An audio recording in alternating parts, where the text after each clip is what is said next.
گودن بریزم بردام لپیشش کرنی برنامه کردی جادی هزاری فیلم درباری روشهری داوین روجلاتی کردستان باجار مهاباد و خوپیشاردان لور و هن بابت اندن نمیه پیوینه کی تر سیاست مداری کرد بریز بابان سخزی بکن که او نهاج دانمارک ترمه سر خطا تلفونی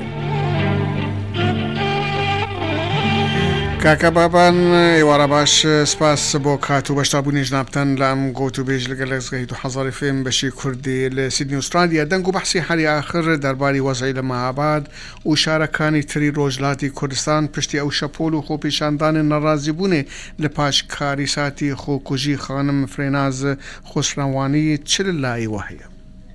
منیش سلاورز مروای و بیفرانی راجکتان بگو من کاک مصطفى هروكو عزدان او روداوي خوكجي بيجين بناتشاري پریناز شپول کرکو خوش تنسون شپول نرزایی لیکو تو چل از فیشاری محبت و تنانه داره محبتیش و اون نرزایتی تنانه گشت اروپاش و بيجين داره ولاتیش لراستی دو خبرکان اوی که لرگای مدیکان و بلاوه تو هزی هپجا بجن هزی پرستنیجنان در روشلاتی کردستان چالکیان کرد که چالکی کشیان به شوی فرقز رویده هرشی کم برده سربازگی که بجن هزکانی چکداری ایران که جوری که با سکری وابزام دو کسی جلو هرشه حد نکشتن و پیامی کنده به شوی رادیاندن که اما پیامی که برانبر به دولت با تندو تیجیانی که برانبر به جنان کری لروشلاتی کردستان اگر بیتو بردوام بی اوان شالکیانی هم فرامانتی بکن او که دو خبر اوه خوی لراستی اوه که های لروشلات بیجین پونگی که بیجین نارضایتی که با سالانه کو بوتو ولی نو گلی کوزل نو تاکتانیا جی بوتو و هر شتی که توانه ببه دەستپێکی ڕاپەرینێک و بێژین ئەبۆ شوێکە بینیمە ڕاستەکەی کە کۆماری ئیسلامی ئێران ئەگەر ئێمەوە قبولەکەن کورد ملەتێکە کوردستانیش وڵاتێکە جمهوری ئیسلامیش داگیرکەری کوردستانە جا لەبەرەوە دەستدرێژی کۆماری ئیسلامی ئێران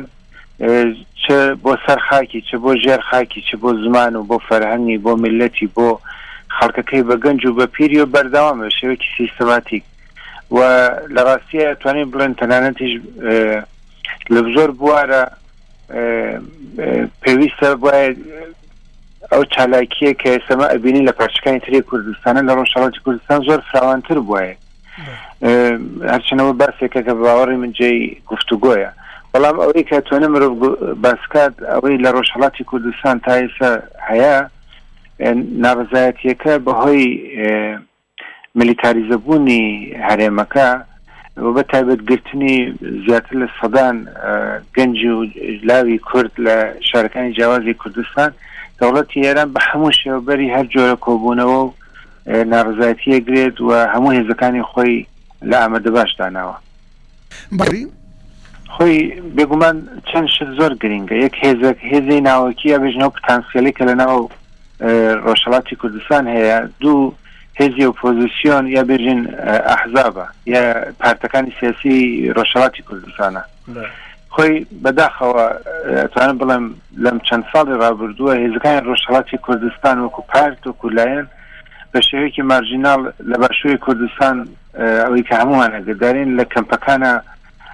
جیان بۆتەوە و هیچ چالاکیەک و خەباتێکی وایە بەرچاو نییە بەس لە ئاستی ئینتەرنێت و بێژین لەناو فەیسبوک و لە ڕێگای ئەو کاناڵانە کە لە ڕۆژە سعات 2 سعات هەیە ئێتر شتێکی بەرچاو نبینیرەوە ڕاستیەکە هێزی بێژین لە دوای دامەزراندنی پارتی ژیانی ئازادی کوردستانیش بێژین وزەیەک و گڕێک دروست بوو لە ڕۆژهەڵاتی کوردستان کە زۆرتر لەسەر لایەنی ڕۆشنبیری و هاوکات پەرەپێدان بە هێزی چەکداریە و بە باوەڕی من ڕۆژهەڵاتی کوردستان پتانسیێلی ئەوەی هەیە کە ئەحزابی کوردی چا بەوانەی کە دروست بوون چا هەتا ئەوانەی کە لەتوانێت لە داهاتووشا دروست بێ تواناوی هەیە بەڵام کێشە ئەوەیە پلاتفۆرمێکی سیاسی لەناو هێزەکانی ڕۆژهەڵاتی کوردستانە نییە ئەمە هێزی دەرۆی ناوخۆش دەوڵەتی ئێران زۆر بە زیرەکی و بەتوانە ئەوە ئێمە بینین لەگەڵ ئەمریکا سیاسەتەکە یعنی لەگەڵ گەلی کوردیشە بۆ شێوە سیاسەتەکە بە سەدان ڕۆڵەی کورد لە زیندانەکانی بێژین کۆماری ئیسلامی وەکو بارمتەیەک ڕایگیراوە هەر ناوە بێسە 4 و 5 خاتە مەترسیەدام و یعنی خەڵکی لە ناو ترس و دڵەڕاوکی ڕاگرتە بەردەوام ئەوە نیە کەشێکی هەوای پۆلیسی ئەمنیەتی دروست کردە کە بێژین ترسێکی مەزن بەسەر خەڵکە بڵاو تێکدار گرێدراوی سوپای پاسداران و دەوڵەت خۆی هاوکات بێکاری لەگەڵەوەشە پەرەپێدانی ئەو بێژی موادی مخدر و ئەتیاد و بێژین ئەو دەرمانانی کە هۆشبەرن یعنی بە هەموو شێوازەکان خەریکە جا لەبەرەوە چاوەڕوانی ئەوەی کە لە ڕۆژهەڵاتی کوردستان بکرێت وەکو باکووری کوردستان یا وەکو ڕۆژاوای کوردستان یا وەکو باشووری کوردستان بە باوەڕی من گرێدراوی زەمان و کاتومەرجە یعنی هەلومەرجەکە چۆن بگونجێت بەڵام ئەوەی کە ڕاستیە کە لە ڕۆژهەڵاتی کوردستان یعنی سنووری بێژین تاقەت دەرباز بووە یعنی بەڕاستی بە گەورە بە بچووکە ئیتر ئارامیان ئۆقیان لێ گیراوە کە بەڕاستی ینی قبولکردنی ئەم ڕژێمە زۆر زەحمەتەوە مرۆڤ ناتوانێت پێشبینیوەکە کە کەی و چ وەختێکە بەڵام بێگومان ڕۆژی خۆی دێت و گەلی کوردیش لە ڕۆژهەڵاتی کوردستان ئەو شیارەی گەیشتە کە ئەم ستەمەی تر ینی دەرباز بوو بەڕاستی بەڵێم نەڕاستە کاکە بابان جنابتەن بەحسی لاوازبوون و دابشبوونی پارتیەکانی ڕۆژهەڵاتی کوردستان کرد بەڵام هەڵوێستی لایەنی تری پارتیەکان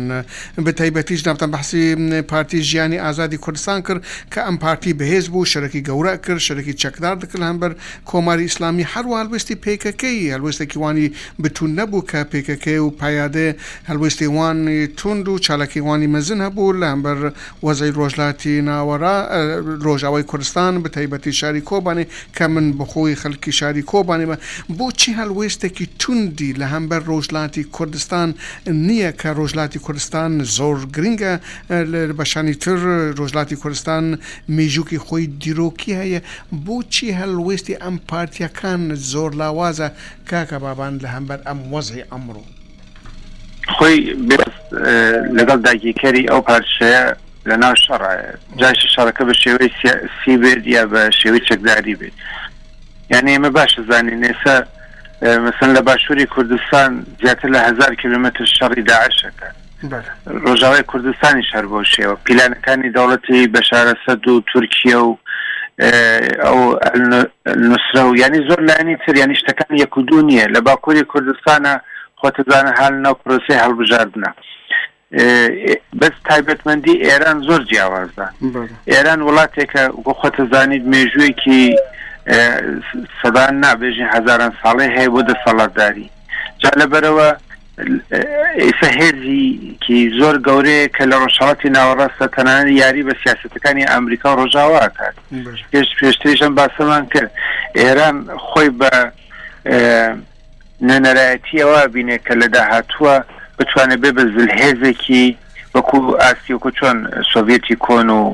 ئەمریکای ئێستا ینی بانگەشێکی وای هەیە لە مێشکا و لە سیاسەتەکانی لەبەرەوە کورد لە ڕۆژهەڵاتی کوردستانە وەکو بەتەنیا وەکو تەنها چون تەنها گەلی کورد نییە لە ناو ئەو پێکاتێ بەناو ئێران لە ئێرانە بەڵکو بەلوچەیە عەرەب هەیە نەتەوەکانی تر هەیە جا لەبەرەوە ڕوحانی کۆماری ئیسلامی ئێران بەتەنیا بە گەلی کورد ناکرێت بەڵام لە هەمان کاتیشە یارمەتی پارچەکانی تری کوردستان و بە تایبەت پارتەکانی تری کوردستان لە پرۆسەی کورد لە ڕۆژهەڵاتی کوردستان زۆر گرنگە یعنی چ وەکو بۆ نمونە هێزە سەرەکیەکانی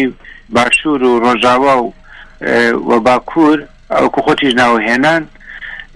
ئەوان پێویستە ئەو پشگیریان هەبێ بەڵام ئەگەر ئێمە چاوەڕوانی ئەوەمان هەبێ ئەوان بێن بە شێوەی چەکداری خۆیان تێکەڵی ڕۆژهەڵاتی کوردێکی دوور لە هینە دوور لە ڕیالیتە و دوور لە ڕاستی ئێستای کوردستانە جا لەبەرەوە پێویستە گەلی کورد لە ڕۆژهەڵاتی کوردستان خۆی ئۆرگانیزە و تۆکمەکات ینی بەجێوە چاوەڕوان بێت هێزێکی تر و لایەنێکی تر ئێمە هێزمان هەیە تەنانەت گەریلامان هەیە پێشمەرگەمان هەیە بەڵام ئەوەی کە ئایا سیاسەتەکانیان چەند لەگەڵ یەک ڕێکە و گونجاوە ئەوەی کێشەیەمەیە لە ڕۆژهەڵاتی کوردستانە. کاکە بابان بەڵێ جنابانە بەحسی ڕوولی سیاسەتی ئیران ڕاستە، یعنی ئیران ئەمڕۆ هێزی خۆ لە ناو عێراقە، لە ناو سووریایە، لە ناو لبنانە، لە ناو یەمەنە، هەروەها ئیران دڵێ ینی دخوازە باشووری کوردستانی بکات دەسوی بەش ناوبەری پارتی و یەکێتی و پێکەکێ هەن راپۆر ئەڵێن ئیران پشتوانی پێکەکێ و یەکێتی دکرا بۆ دەمەزراندنی هێزێکی تورکیا پشتگیری پارتی دیموکرات دکە. یعنی تو بڵێ ئیران لە ئەم سیاست و ئیدۆلۆژی خۆی فەرەوانە ژ کوردستان تا یەمەن و ئەو بسەرکەوە ئەم شێوەی بەردەوام بە؟ البته که سرچاوی که برستان باسه من نبینیم که ایران چون توانیتی لگل یکی جو پیکه که مثلا هزیکی و دروسکا یا بجیم این کرد راستیش تکیم نبیستو بلام پروپاگنده که اکریت لاستی ناوچه که لباری روانی و لباری درونی و ترکیه بجیایی که ایران بجیایی که و تنانت مدیا عربیش بجیایی که یعنی او راستیه که یعنی کرد خانه ناو یعنی همون پیلانه که راستیه با کردستانه. بله یعنی کردستان بگشتیمه بس من نه پارچه کی دیاری کراو و کرد چند جیره و چند وریای بوی که لو پیلانه نبیت دارو به باوری من کرد زور دوا کتو به تایبت لدوایی که کنگری نتوی کردستان لحولار قرار بود دروس به بلام او بوره نکوتن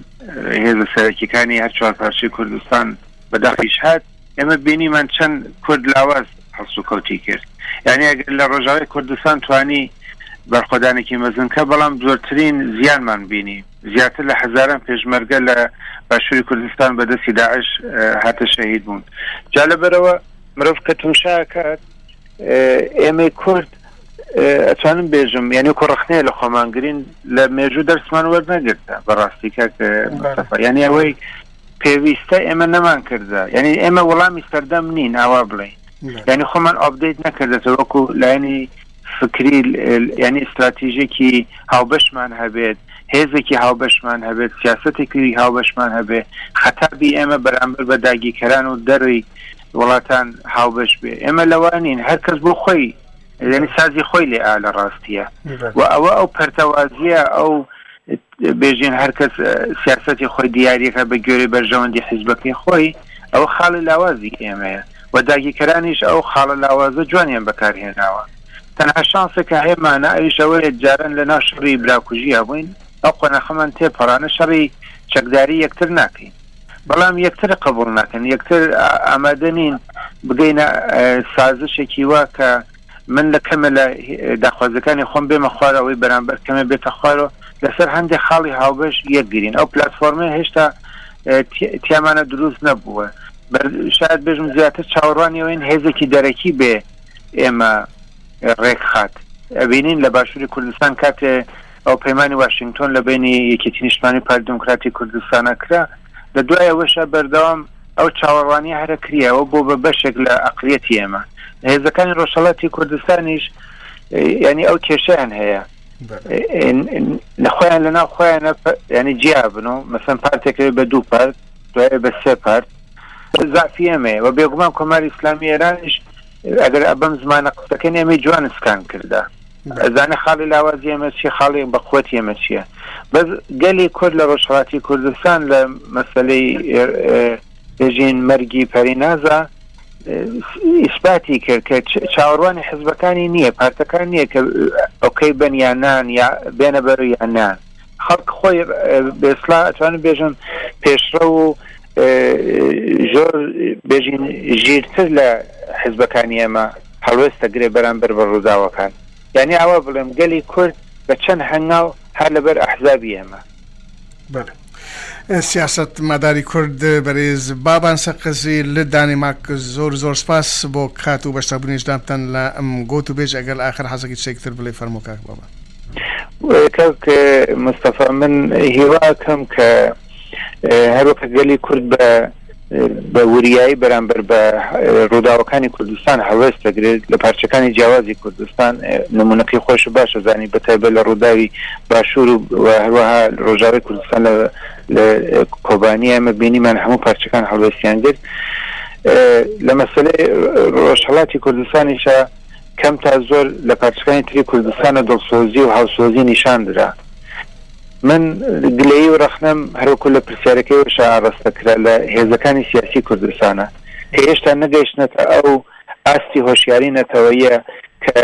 بێژین کێشەکانی ناوخۆیان لابن لە پلاتفۆرمێکە هاوبیر بن لەسەر کۆمەڵی خاڵە بەرامبەر بە داگیرکەرانی کوردستان و بەتایبەت بە کۆمەڵی ئیسلامی ئێران. یعنی ئەو پارچەی کوردستان لە هەموو پارچەکانی کوردستان بەداخەوە لە زۆر بوارە دوا کەوتووە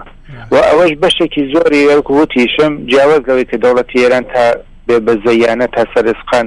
ئەمە پارتەکانی ڕۆژهەڵاتی کوردستانە. هیوادارم لەم سەکۆ لە دەنگی ڕادیۆی ئەو پەیامە بگا بە ئەندامەکانیان و ڕێوەبەریان کە هەڵوێست بە هەڵوێستی خۆیان بچنەوە بەرامبەر بە مەسئولیەتێکە هەیەە بەرپرسیاریەکە هەیەە بەرامبەر بە مێژووە بەرامبەر بە وڵات و نیشتمان هەڵوێستێکی گونجاوتر و دروستتر بگرنە بەر. زۆر سپاس بۆ ئێوەشکەوە دەرفەتتان بۆ من ڕەخسان. زۆر سپاس کاکە بابان. زۆر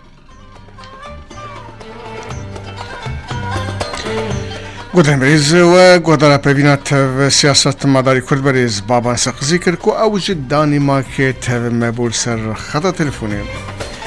ناژێوە و وسرانەکە هونەرمەندە دەنگخۆش دڵنیا ڕەزازی.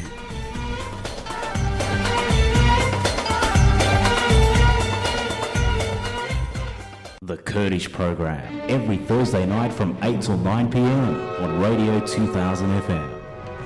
گوتن بریزم بەڵام لە پێشکردنی بەرنامەی کوردی ڕادیۆ 2000 FM دەرباری ڕەوشە لە ڕۆژهەڵاتی کوردستان و باژارێ مەهاباد و هەروەها ڕەوشە لە باشوور و باکوور و ڕۆژاوای کوردستان و هەن بابەتێن دنەمێ پێوینەکەی تەv ڕۆژنامەوان و بە پرسیاری ماڵپەڕە دەنگی کوردستان لە سوێدە بەرێزی شام ماخراوی بکەن و ئەوونها تەv مەیەر سەر خەتە تەلەفۆنێ.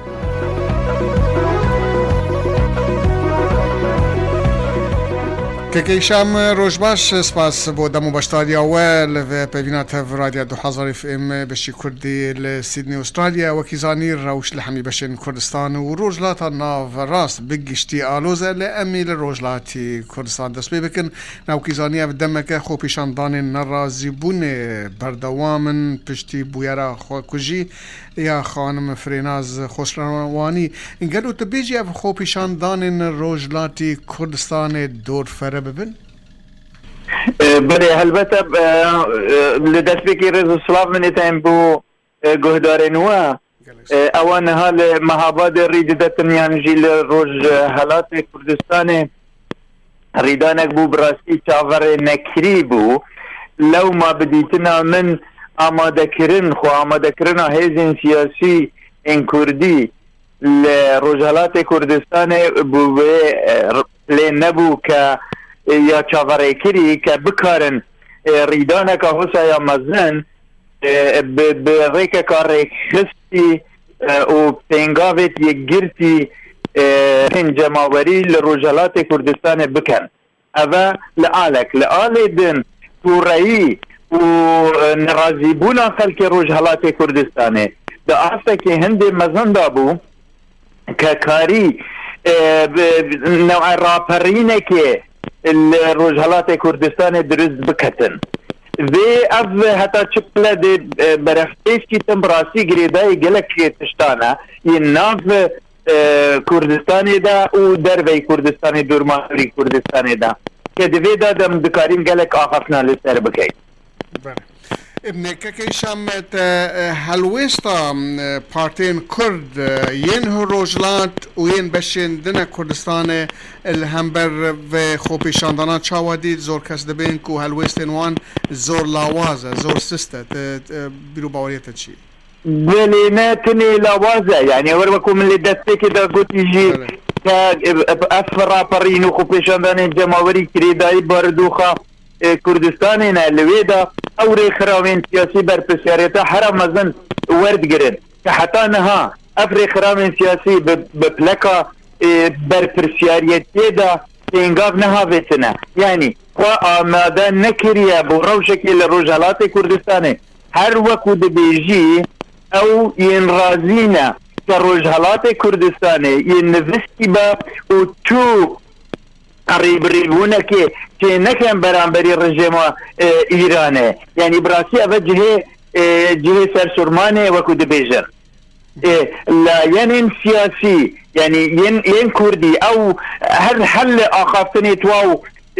شافي كفتني توان بيان نامين وين ين روجانا أبي درتي خينن يعني حتى قماني تخنسل سر خودي يعني وير بكن لو بيشجيريا جماوري كردستاني بكن لرجالات كردستاني ام ببينن زياتر يعني ناكوكية نافخوية ناف حزبة آلي كرن دناف وان بارتين سياسي دا پر ديارة بيان عميتوا زورة لاوازن كچو هيدي كي نادا نبي خلقي كا بيشجيريا كامازن بها بيت هلبتا لريخراوكا سياسي بريخراوكا ديا سياسي جدائي هيا عندك ريخراوين سياسي لوان يعني عملو كارين بيجين حامي بوي رنجي هلسو كفتي دكان ليه برانيوان آلين سياسي براسي آسته برپرسیاریتا میجوی دانینه چونکه کاره که وسا همی روژه رینادت جماور همی روژه لسرجاده نینه جماور همی روژه تورا نیه که آماده بیتن يعني ربوناوي چه بكتن دقال رجيمه والرجيم بوقت اكيد اخوة يعني الرجيم خوشي يا آمدنا بو بوردانا كهوسا يعني لأن كردي دبي دوي آسيب دابانا كا الحميقة في تشافر بي ايكي بكن كأجر يعني جماور يا ريدانك چه ببيتن واوجي بكار بينن بو ما فينجلي كرد لرجلات كردستان بين بدفتن بله که شمنا بین پرسکی درنها وکیزانی پلانا و راگهاندن سرخوابونا کردستان جاره کیدن تی بحث کرن باوریات او خونا بمليونان کرد لدمکی وکونها جب به و راست امریکا و ولات اوروپا پشکریا گاوکی وابکن براسي لكفن ونهاجي حمي قاضي نيرينا من او بويا ككردة سربقويا كردستان بدست اخينيتن والبلا ايكي كرد ايتن يعني هر چند كرد آماده بن متويجي ولاتن دنجي بأوقاس آماده بن كبشگيريا سربقويا كردستان بك بديتنا من سربقونا كردستان و درسكرنا كردستان كي خون نبويا وخون جينية ونها بتايبت د بوارو يه خونه دا نمايا لآسي خونه دا نمايا اف خونه تو خون براسي داگير كرين كردستان اللي كرداران دا قوتي خونه ليه كرد نابيتن باوري بوئي ايكيها بيتن كأبا خونك بو راسية كحمي ملتين دنياي بارا بطريان ملتين دنياي ورقر بمليان خو وكرد جي دكارن نها ام اللي سر آسي نفنتوي كارين بو همي دنياي بتشقين انو اثبات بكين كا كرد جي دكارة دولتا خدرز بكا وكرد جي دكارة تنكا وكو دولتك لناف هرمن وين دبري ولناف لجيهان دا بجيتن بديتنا من بجيريا امريكي بو درسدونا دولتك كردي دوی قیناغه دا لاوازه چنکو برجواندی دین امریکا و هر وکو بریمر خوشی گوتیه بناوه اوبامای یعنی لزاردوه اوبامای که گوتیه دا برجواندی امریکا دا نیه دولتکا کردینها چه ببیتن و بناوه کردا جهاد آخر گوتی دا برجوانده کردا دا جی نیه یعنی ارکو بیجیتن کرد جاره بلا راوستن و بوجی باشمینه لی ام دزانین که بو کردا گلک باشه دولتا خراب گهینن و دروم و راوشا کردستان براستی نک ایرو لوقت سال 2003 حتی لسال 1992 جی نتو یکی جی یعنی او بو باشور کردستان اگر با ام با آخوین هاتبو راگهاندن بس امراض و دولت نهاد بو آماده کرن هر وقت چوال روجالات کردستان امراض راپرین و خوب پیشان دانا جماوری هشتا دوی آستدانیه لباشور کردستانی جی لسال نتوی که لسال 2003 پارتین سیاسی لباشور کردستانی دوی آستدانه بون که سر بخویا کردستان را بگهینن البته پینگاف هاویتنه هیدی پینگاف هاتنه هاویتن اونها برونتر یعنی پیش برکی و دنابرا لایان سیاسیت کردی دا وصا کریه که سربخویا کردستان ببیتا وکو بیجی پینگاوک بوی ایکی که کی پارتا سیاسی لی کردستان لیادن باشتره کی پارتا سیاسی بوهایا که کردستان رو بو کی رابر کردستان و کی جی رابر کردستان دانیه یعنی اف که سربخوا کردستان هات یا بیاستی براستی لبرجوانده گلی کردایا